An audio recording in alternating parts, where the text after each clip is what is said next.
Great. So, Danny Flexen for Seconds Out. Delighted to be joined by Jazza Dickens, Golden Contract finalist. 2.5 weeks to go. How are you feeling? Yeah, Dan, training's going well, all ahead of schedule. So yeah, I'm looking forward to the fight. Got my last big spar tomorrow, and then it's prepare for London. How relieved are you that lockdown's over with, at least for now, and you've been able to get back in the gym, get back to some kind of routine? I've been doing my own thing anyway, Dan. It hasn't really affected me. Fighters live isolated as it is, don't they? So nothing's really changed. Nothing's really changed for me. I've just been doing my thing, and all the way through this lockdown, I knew that I was going to be fighting anyway. So I was just doing my own thing anyway, Dan. So it's not too much of a change for me.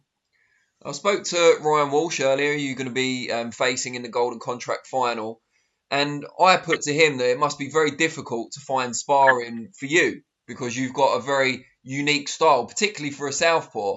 And I think he agreed with that to an extent. How challenging or otherwise have you found it to get sparring for Ryan Walsh? I've been really lucky. I've been lucky, Dan, because I've had some top sparring. I think me and Ryan are probably both the two smallest people in the country at the weight. So I think you're gonna fight someone you're gonna be sparring someone who's small, but not gonna carry the power, because if they are smaller, that means they're gonna be at a lighter weight. If that makes sense. Yeah. So you just gotta pick. You gotta pick things from each fighter. You gotta pick individual things from fighters, and I've been really lucky to get some good fighters in that, which I can replicate with some of the things that he's going to be doing. Well, which I assume that he does normally. You produced a brilliant performance to beat Lee Wood in the semi-final. Do you expect Ryan Walsh to be a bigger challenge than Lee Wood? Because going into the tournament, I think they were both quite up there in the favourites list. Yeah, I think that he's going to bring his own challenges. I think that's different fights, completely different fights, and they're going to be both tough fights on different ends of the scale. I think they're different styles, and stylistically fights are made stylistically, aren't they? So I think that it's going to bring big challenges. I think he's a really good fighter. I've got a lot of respect for Ryan, and I think he will be a very tough fight for me. You said you've got a lot of respect for him. He said the same about you earlier. You'll see that when the interview comes out, so I'm not just saying it. But what did you make of the recent decision to strip him of the British title? Because I know it's something he's not happy about. I don't know. What's the situation? Oh, so his mandatory challenger was Reece Mould, and the board decided he wouldn't be able to fulfil that obligation, although he was never given a date to fight Reece Mould. He felt that he could still do it within the tournament, between fights or whatever, but the board obviously didn't feel the same.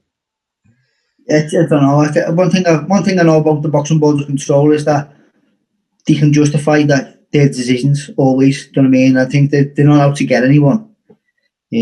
So I've been on the both ends of the board's decisions, and I accept them for either way. I'm grateful for when it goes my way, and when it doesn't go my way, there's always been a reason for it. So I can almost trust the board, because I've been out to, like, the Dominican Republic and other states, and they haven't got a board like ours. We are lucky. People don't know because they're still inside of our board and our restrictions and the boundaries that the board put on us. We're not so sure of how lucky we've got it. And I've been outside of Britain, and I've seen that we're very, very lucky to have the boxing board of control, because they care for the fighters, and the fighters get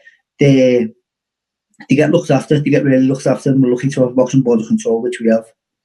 Now, despite him being stripped of that title, most people still consider him the best of the domestic British featherweights as it stands. So what would a victory over Ryan Walsh do for your career and your standing? Not to mention the contract, obviously, from MTK. Yeah, well, I think that the tournament, for me personally, I'm looking beyond. I've boxed the Commonwealth champion, I've boxed the EU EBU champion, also the WBO European champion. I've beat all the people with the belts. I'm the man who's got most of the belts too. I would think I've got every belt that is legitimately being put into it and has been able to be won. I've got them all right now. Apart from the Commonwealth, because that couldn't be put on the line for whatever. Yeah.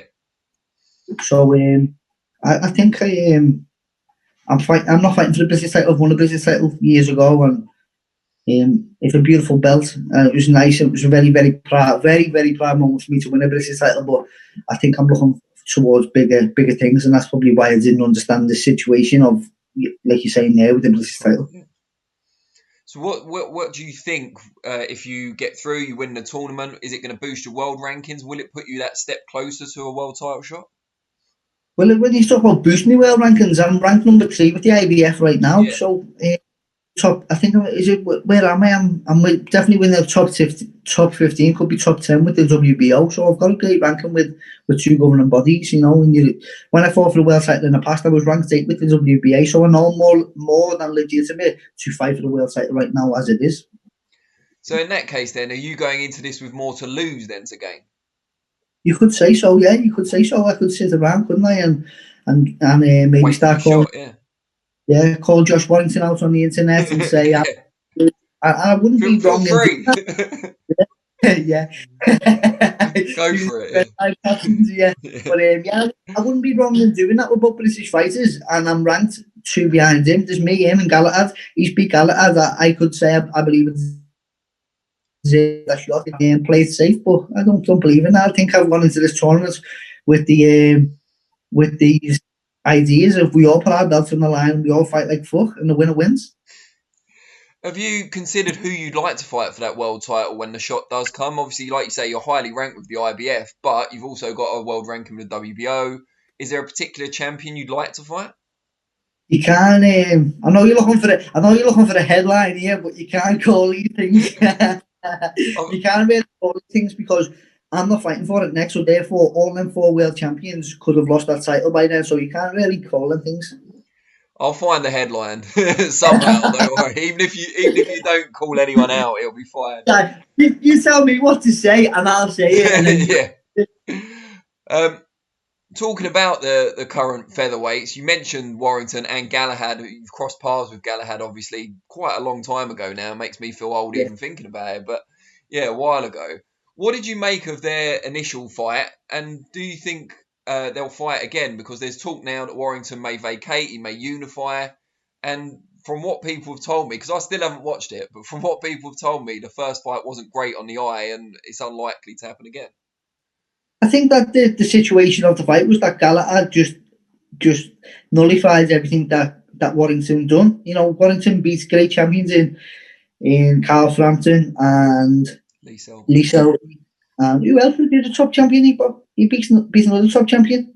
I think they were the main two, weren't they? And he defended against Takouch, I know that, but He's done another great British fighter on the bounce, 3 on the bounce, I think. And I think Galahad just nullified what he had to do. So I think Galahad had to make it that way. And I heard that Galahad should have won the fight, but will he fight him again? I don't know. Does he need to fight Galahad? Does he want to fight Galahad when he can unify? As you say, there's a lot more. If he looks up, there's a lot more reward if he can get the fight going that way rather than risking everything he's got for the fights below him. You know, that being Galahad and myself. Galahad seems to be very much in the kind of who needs him club. Have you felt like that at periods during your career? Definitely, yeah, massively, yeah.